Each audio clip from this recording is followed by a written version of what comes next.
Varujmo se, da ne bi imeli trdega srca, ki ne spusti vase Božjega usmiljenja. Tako je poudaril papež Frančišek danes zjutraj, ko je daroval sveto mašo v kapeli doma svete Marte. Gospodovemu usmiljenju se ne smemo upirati, ne smemo si misliti, da so naše lastne misli ali seznam zapovedi, ki se jih je treba držati, pomembnejše.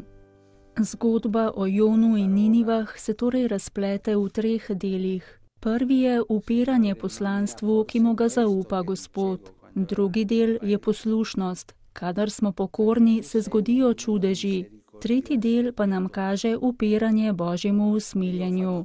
Jonove besede so bile: Signore, non era forse questo che dicevo quando ero nel mio paese? Oh, Gospod, ali nisem prav o tem govoril, ko sem bil še v svoji deželi? Dobro sem vedel, da si dobrotljiv in usmiljen. Opravil sem svoje delo oznanjevanja, svoje poslanstvo sem dobro opravil, ti pa si jim odpustil.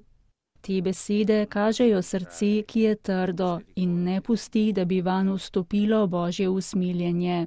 È più importante la mia predica, sono più importanti i miei pensieri, è più importante tutto quell'elenco. Moja pridiga je pomembnejša, moje misli so pomembnejše. Cel tisti seznam zapovedi, ki se jih moram držati, je pomembnejši.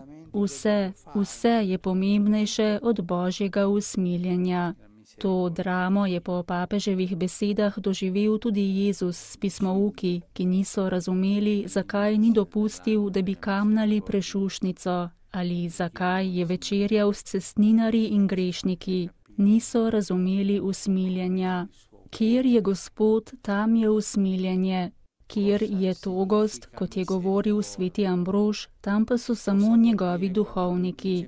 Trmoglavost kljubuje poslanstvu in kljubuje usmiljenju.